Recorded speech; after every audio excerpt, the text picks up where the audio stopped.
जय Hind dear students. तो आज फोर्थ सेमेस्टर के जो मेडिसिनल केमिस्ट्री है उसके मेडिसिनल केमिस्ट्री फर्स्ट उसके हम सॉल्व पेपर करने जा रहे हैं। 2021-22 का जो पेपर आया था और 2021-22 का जो पेपर है से उसका सेक्शन ए हल करेंगे हम इस वीडियो के माध्यम से।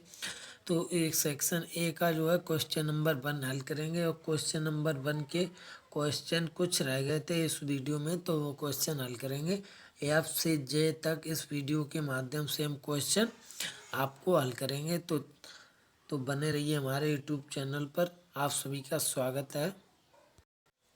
तो पहला क्वेश्चन है जो कि एफ है, एफ से स्टार्ट करेंगे इस वीडियो में के माध्यम से। तो एफ है जो इसका एफ क्वेश्चन में बताया गया है कि डिफरेंशिएट एंटीकोलिनर्जिक्स एंड एंटीकोलिस्टेरेज, यानी कि एंटीकोलिनर्जिक्स और एंटीकोलिनस्टेरेज के बारे में आपको डिफरेंस यानी कि लिखना है। तो आपको जैसे पहले एंटीकोलिनर्जी की हेडिंग लिखनी और एक तरफ 2 कॉलम बनाने, एक तरफ लिखना है एंटीकोलिनर्जी स्टीरेज। तो जो एंटीकोलिनर्जी का है इसके जैसे inhibit the physiological action of acetylcholine, यानी कि एस्टाइकोलिन की जो है फिजियोलॉजिकल जो एक्शन है उसको ये इनहिबिट करता है, यानी कि रोकता है। स्पेशली एज न्यूरोट्रांसमीटर, यानी कि विशेषकर जो है न्यूरोट्रांसमीटर की जो है ये इनहिबिट फिजियोलॉजिकल एक्शन को रोकता है। कौन? एंटीकोलिनर्जिक जो ड्रग्स होती है ये।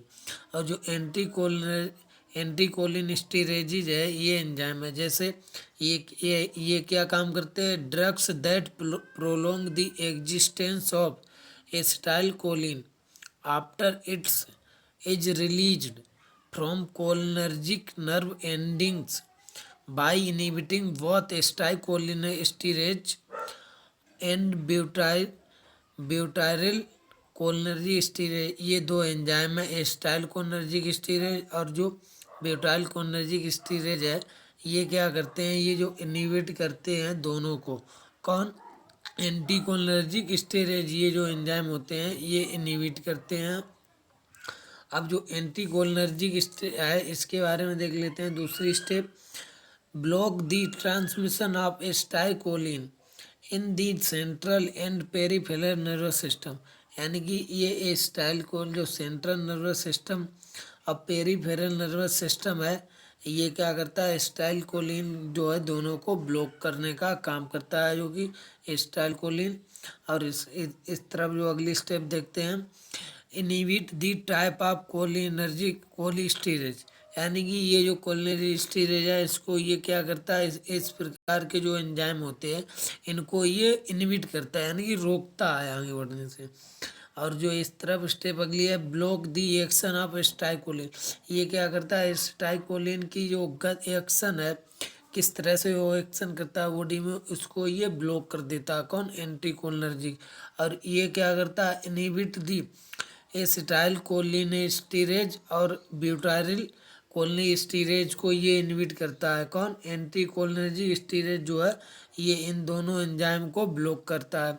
और ये जो है अगली स्टेप है इसमें, block the action of acetylcholine, यानी कि ये एक्शन जो एसिटाइलकोलिन की एक्शन है यानी कि कार्य करने की जो विधि होती है उसको ये ब्लॉक करता है। और इस तरफ ये क्या करता है? जो एंटीकोलिनर्जिक स्टेरेज है ये increase the concentration of acetylcholine, यानी कि जो इसकी कंसंट्रेशन को ये इंक्रीज बढ़ा देता है। कौन?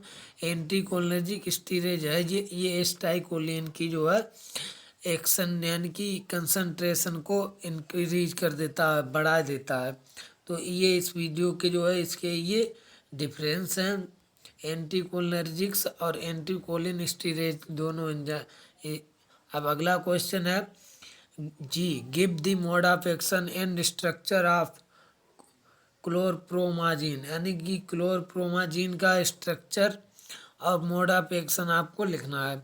तो सबसे पहले हेडिंग डालेंगे मोड ऑफ एक्शन ऑफ, यहाँ पर mode of action of chlorpromazine, यानी इसका हम मोड ऑफ एक्शन लिखेंगे।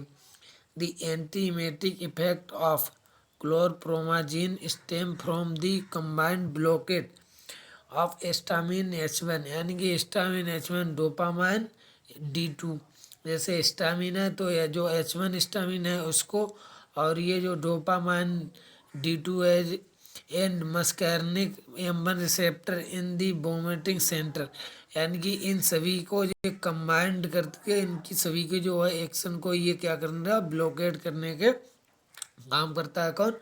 क्लोरप्रोमाजीन। अब इसकी जो है स्ट्रक्चर देख लेते हैं। ये इसका स्ट्रक्चर है। इसके स्ट्रक्चर में सबसे पहले आपको 3 रिंग बनानी है, 1 2 3। 3 रिंग बनाकर पहली रिंग पर जो है क्लोरीन जो है जो क्लोरीन ग्रुप जो लगाएंगे, और जो दूसरी रिंग है जो बीच में रिंग होती है दोनों के, इसमें ऊपर की तरफ नाइट्रोजन और नीचे की तरफ सल्फर ग्रुप जो है अटैच करेंगे। और नाइट्रोजन ग्रुप से ही हम जो है नाइट्रोजन ग्रुप से ही फिर हम NH2 अमीन ग्रुप जो है ऐड करेंगे दोबारा। ये है जैसे अमीन ग्रुप। और कितने अमीन ग्रुप? पहले 1 2 3, यानी कि 3 CH3 जो है कार्बन CH3, जैसे यहाँ पर CH2 ग्रुप अटैच करने के बाद तो हम जो अमीन ग्रुप अटैच करेंगे यहाँ पर।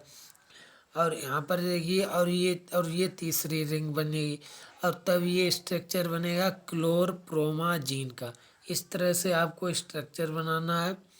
अगला क्वेश्चन है compare the basic ring structure and mention uses of barbiturate and benzodiazepine, यानी कि बारबीच्यूरेट और बेंजोडाइपिन का आपको क्या करना है, बेसिक स्ट्रक्चर रिंग स्ट्रक्चर बनाना है। और जो है रिंग फार्म जो स्ट्रक्चर होता है उसको आपको बनाना है। और इसके जो बेंजोडाइजापिन है इसका भी आपको रिंग फार्म स्ट्रक्चर बनाना है। और इसके जो है यूजेज लिखने हैं दोनों के। तो सबसे पहले हेडिंग डालेंगे बारबीच्यूरेट, तो स्ट्रक्चर ऑफ बारबीच्यूरेट, तो ये है बारबीच्यूरेट का स्ट्रक्चर आपको बनाना होगा। कि इसमें देखिए 2 नाइट्रोजन एरियल ग्रुप जो है अटैच है, और ऊपर की तरफ जो होता है ऑक्सीजन ग्रुप अटैच होता है डबल बॉन्ड के साथ। इसमें 3 ऑक्सीजन ग्रुप अटैच होते हैं डबल बॉन्ड के साथ, और एक CH3 ग्रुप जो है अटैच होता है, और नाइट्रोजन पर एरियल ग्रुप अटैच होता है। इस तरह से ये बारबीच्यूरेट का स्ट्रक्चर बनता है। अब इसके हम यूजेज देख लेते हैं। It is used in the treatment of epileptic seizure, यानी कि इसका उपयोग हम किस में करते हैं, जो एपिलेप्टिक सीजर होते हैं इसके उपचार में हम इसको उपयोग करते हैं। किसको? बारबीच्यूरेट को। It is used as a sedative and hypnotic in the treatment of insomnia. Insomnia के ट्रीटमेंट में ये किसके रूप में, जैसे सेडेटिव और हिप्नोटिक की तरह यूज करते हैं। जो ड्रग होती है सेडेटिव और हिप्नोटिक की तरह इसका हम उपयोग करते हैं। किसका? जो बारबीच्यूरेट है इस ड्रग का इंसोमनिया के ट्रीटमेंट में। और जो अगला यूज है इट इज यूज्ड इन, यानी कि इसका एंजाइटी हो गया, एक्साइटमेंट हो गया, जो मेंटल एक्साइटमेंट होता है दिमाग से, एंजाइटी चिंता के जैसे अधिकतर लोग सोचते रहते हैं ना, उसके उपचार में। And also anti convulsant agent की इसमें भी इसका उपयोग हम करते हैं। किसका? बारबीच्यूरेट का। अब हम अगली हेडिंग लिखेंगे स्ट्रक्चर ऑफ बेंजोडाइपिन, यानी कि जो बेंजोडाइपिन का स्ट्रक्चर बनाएंगे तो जो है इसमें भी 3 रिंग बनेगी, प्रथम रिंग, द्वितीय रिंग और तृतीय रिंग, ये 3 रिंग बनेंगी इसमें भी, या ABC करके आप बना सकते हैं। तो इसमें भी 3 रिंग बनाकर और 2 नाइट्रोजन ग्रुप, इस तरह से ये आपको बनाना होगा। अब इसके हम उपयोग देख लेते हैं। यूजेज ऑफ बेंजोडाइजापिन, तो benzodiazepine it is used in the treatment of anxiety and insomnia, इसका उपयोग भी हम इंसोमनिया और एंजाइटी में उपयोग करते हैं। It is used in the treatment of withdrawal symptoms from alcohol, जैसे नोसिया हो गया, अब मसल्स और स्पाज्म, इनके ट्रीटमेंट में हम जो है इसका उपयोग करते हैं। किसका? बेंजोडाइजापिन जो है ड्रग्स का, इसका उपचार करते हैं। अगली जो है क्वेश्चन है discuss the synthesis of drug that causes dissociative anaesthesia, यानी कि जो डिसोसिएटिव एनेस्थीसिया है इसके आपको काज लिखना है, जो कि इसकी ड्रग की जो सिंथेसिस होती है वो किस तरह से काम करती है, उसके अकॉर्डिंग इसके काजेज, यानी कि लिखने हैं। तो नाइट्रस ऑक्साइड जो होता है, nitrous oxide is a dissociative anaesthetics. जो नाइट्रस ऑक्साइड होता है ये एक डिसोसिएटिव एनेस्थेसिया होती है, and has been found to produce dissociation of the mind from the body. यानी कि माइंड से जो बॉडी में डिसोसिएशन काज होता है, इसको ये प्रोड्यूस करने का काम करता है। ये सेंस ऑफ फ्लोटिंग, यानी फ्लोटिंग के सेंस के में इसका उपयोग करते हैं यानी कि काम में।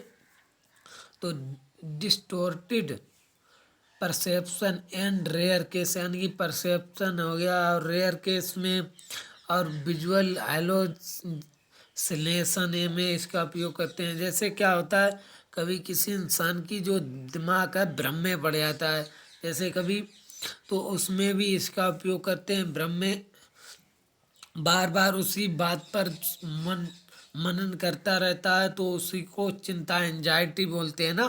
तो उसमें जैसे उसके विजुअल हेलोजिनेशन हो जाता है, तो उसमें भी इसका उपयोग करते हैं। और जैसे ये जो है काजी जाए ये उसके, तो जो methoxetamine is derived from the ketamine and also has dissociative properties. में जो है मिथोक्सिटामाइन है, ये ड्राइव करता है किससे ड्राइव होता है, प्राप्त होता है हमको कीटामाइन से, और आल्सो ये डिसोसिएटिव प्रॉपर्टीज इसके भी है। तो अगला क्वेश्चन अब हमारा है J, name and give structures of any two narcotic antagonist. यानी कि दो स्ट्रक्चर बनाने होंगे जो कि नारकोटिक एंटागोनिस्ट हो, दो स्ट्रक्चर, और उनके नाम भी दीजिए। एनी टू, कोई से भी। तो आपको सरल यानी कि और याद भी रहेंगे, जैसे एक हो गया मॉर्फिन और दूसरा हो गया कोडीन। ये दोनों के नाम याद रखिए। ये नारकोटिक एंटागोनिस्ट की मॉर्फिन हो गया, कोडीन इनके, और नारकोटिक एंटागोनिस्ट है, इसका स्ट्रक्चर भी याद रखिए। इसमें भी 3 रिंग है, इसमें भी 3 रिंग है। सिर्फ अंतर कितना है देखिए, इसमें सेम स्ट्रक्चर, इसी की तरह ये पूरा स्ट्रक्चर सेम है, दोनों का सेम स्ट्रक्चर है। सिर्फ इसमें यहाँ पर जैसे मॉर्फिन में OH ग्रुप अटैच है, और इसमें जो है ऑक्सीजन ग्रुप से CH3 ग्रुप अटैच है। जहाँ पर ऑक्सीजन जैसे हाइड्रो, इसमें OH ग्रुप है, वहीं पर यहाँ पर एक जैसे OH ग्रुप की जगह पर ऑक्सीजन ग्रुप अटैच है। ऑक्सीजन ग्रुप से अटैच फिर है CH3 यानी मिथाइल ग्रुप। तो इस तरह से आपको ये स्ट्रक्चर सेम है। तो सिर्फ आपको थोड़ा सा याद रखना, बिल्कुल सेम स्ट्रक्चर है, आप देख लीजिए बिल्कुल सेम है। सिर्फ यहाँ पर इसमें और इसमें यहाँ पर सिर्फ चेंजेस है, अब पूरा स्ट्रक्चर सेम है। तो ये आज के वीडियो में इतना ही कंप्लीट, ये क्वेश्चन सारे हो गए। तो वह अगली वीडियो हम जल्दी अपलोड करेंगे।